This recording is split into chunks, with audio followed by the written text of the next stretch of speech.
नमस्कार दोस्तों, group theory की श्रृंखला में आज हम साइक्लिक ग्रुप की एक नई थ्योरम के बारे में पढ़ने वाले हैं। जो थ्योरम यह बोलती है कि एवरी सब group of A cyclic group is again cyclic. ठीक है, तो देखते हैं इसको कैसे करते हैं। स्टेटमेंट है, बहुत बार एग्जाम में पूछी गई है, अलग अलग यूनिवर्सिटीज़ एग्जाम में।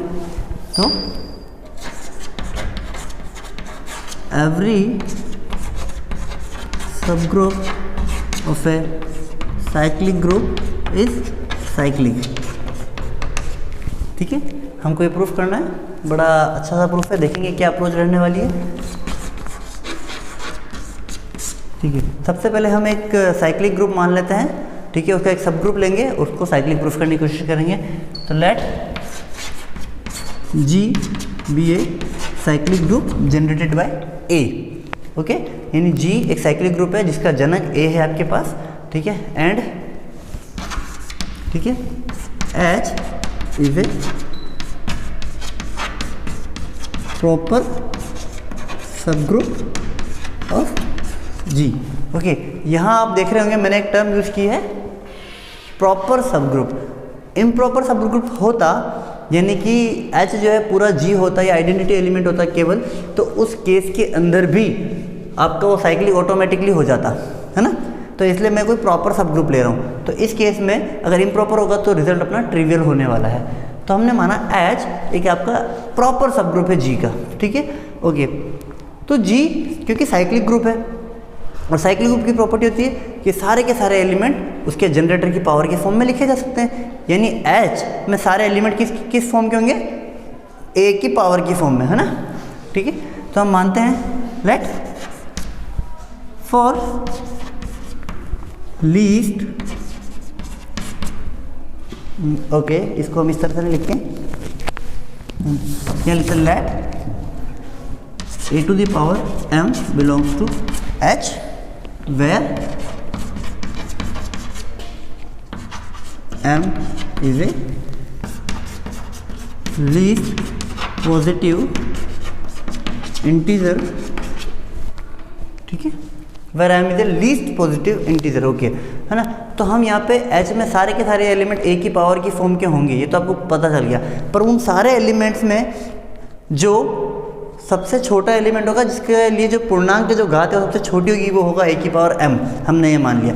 यानी कि अगर मान लिया H में सारे एलिमेंट इस तरह के हैं, A की पावर 5, 7, 9, A की पावर 3, तो इन सब में छोटी घात वाला जो एलिमेंट है A की पावर 3, वो ये हम मान चुके हैं, है ना।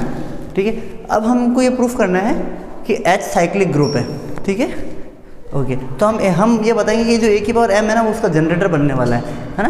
तो इसके लिए इसको हम ऐसा ही बोल सकते हैं, लेट B बराबर A to the power m, है ना। ऐसा लिख सकते हैं, कोई ज़रूरत नहीं, पर फिर भी ठीक रहेगा। ओके, इसके बाद हम कोई एक आर्बिट्री एलिमेंट चूज़ करें। ठीक है, H में और भी तो एलिमेंट होंगे, तो हम एक आर्बिट्री एलिमेंट चूज़ करते हैं A to the power n। Now choose A to the power n belongs to H, कोई भी आर्बिट्री एलिमेंट है। अब हमको पता है कि H में पूर्णांक जो सबसे छोटी है वो तो है A की पावर m, तो जो n होगा वो m से बड़ा होगा clearly. n is greater than m, क्योंकि यहाँ n जो हम m से डिफरेंट ले रहे हैं। तो डिवीजन एल्गोरिदम से, बाय डिवीजन एल्गोरिदम यानी विभाजन कलन विधि से, n बड़ा है तो हम n को ब्रेक कर सकते हैं m³ प्लस r में, है ना। जहाँ q और r इंटीजर है और r की प्रॉपर्टी क्या है, वेयर 0 से तो बड़ा होगा r और छोटा होगा आपके से लिए m से, है ना। ओके, नाउ इस टर्म को हम इस फॉर्म में लिखते हैं A to the power n, A to the power m q, और प्लस आ रहा है तो इसको पावर में लेने का ऐसे लिखा जा सकता है, कोई दिक्कत नहीं है। इसको मैं इस तरफ ले रहा हूँ, तो A to the power r की वैल्यू हो जाएगी A to the power n minus m³। ये नीचे जाएगा, फिर माइनस पावर चढ़ेगी, कोई प्रॉब्लम ही नहीं है ना। ओके, तो अब आप ये देखेंगे क्या, ओके, अब हमारे पास जो ये टर्म्स है ना, इसमें आपको ये देखने को मिलेगा, इसी को मैं वैसे लिख रहा हूँ again, a to the power r a to the power n dot a to the power m to the power minus q, इस फॉर्म में लिख रहा हूँ, है ना। ओके, अब आपको पता है a की पावर n जो है वो आपका h में बिलोंग कर रहा है, यहाँ देखेंगे, है ना। ये हमने आर्बिट्री एलिमेंट लिया a की पावर n h में, और आपको ये पता है a की पावर m जो है ये h में है, तो दो एलिमेंट जो h के मेंबर है, और चूंकि h सब ग्रुप है, हम साइक्लिक प्रूफ करेंगे उसको, पर h सब ग्रुप तो है ही, तो दो एलिमेंट जो h में है उनका कॉम्बिनेशन भी h में होगा बाय क्लोजर प्रॉपर्टी से, है ना। और माइनस क्यू की आपको टेंशन नहीं लेनी है, क्योंकि जब भी a की पावर m h में होगा तो a की पावर माइनस m भी h में होगा, क्यों? मल्टीप्लिकेटिव इन्वर्स होने के कारण। पर यहाँ हमने क्या लिखा? लीस्ट पॉजिटिव इंटीजर, है ना। तो कंफ्यूज नहीं होना है, a की पावर m है तो a की पावर माइनस m कैसे हो गया? माइनस m नेगेटिव है इसलिए हुआ, ठीक है।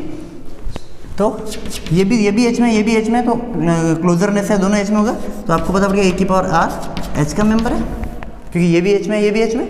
ओके, अब r जो है आपको ये पता है m से छोटा है और धनात्मक भी है, r धनात्मक भी और m से भी छोटा है, पर हम ये मान के चले थे कि m सबसे धनात्मक छोटी संख्या जो h में है, तो फिर इसके h के अस्तित्व पे थोड़ा सा प्रश्न दिमाग में आता है, बिल्कुल आता है। तो ये तभी पॉसिबल है, ये it is only possible when r is 0, otherwise वो चीज़ कॉन्ट्राडिक्शन पैदा करेगी। तो r की 0 होने के कारण से आइडेंटिटी बन जाएगा और वो चीज़ हो जाएगी। अब मैं जब r की वैल्यू 0 यहाँ पुट करता हूँ तो मुझे मिलता है n बराबर m क्यू। ओके, अब वापस मैं इसको पावर के फॉर्म में लिखता हूँ, a to the power n बराबर a to the power m q, a to the power n बराबर b to the power q। Okay, अब a की पावर n, एक a की पावर m को b माना ना। अब a की पावर n एक आर्बिट्री एलिमेंट था, और आपने रिजल्ट की फाइंडिंग सर की क्या हुई कि मैंने a की पावर n को b की फॉर्म में लिख दिया, उसके पावर की फॉर्म में, है ना। यानी b आपका जनरेटर बन चुका है ना h के लिए। आपके सभी एलिमेंट्स h के जो कि a की पावर फॉर्म में है उसको b की पावर की फॉर्म में लिखा जा सकता है, यानी b आपका जनरेटर हो गया। तो आप बोल सकते हैं क्या? h is a cyclic group. Okay, तो ये क्लियर हो गया आपको कि h किस प्रकार से साइक्लिक ग्रुप हो। तो एवरी सब group of A cyclic group is again a cyclic, है ना। तो इसको आप ध्यान रखेंगे। इसके अलावा आपके पास एक रिजल्ट है जो आपके लिए मैं होमवर्क के रूप में छोड़ रहा हूँ, क्या कि एवरी सब group of A infinite cyclic group is must be infinite. Okay, आप देखेंगे और इसको स्क्रीनशॉट लेके आप सॉल्व कीजिएगा। Thank you.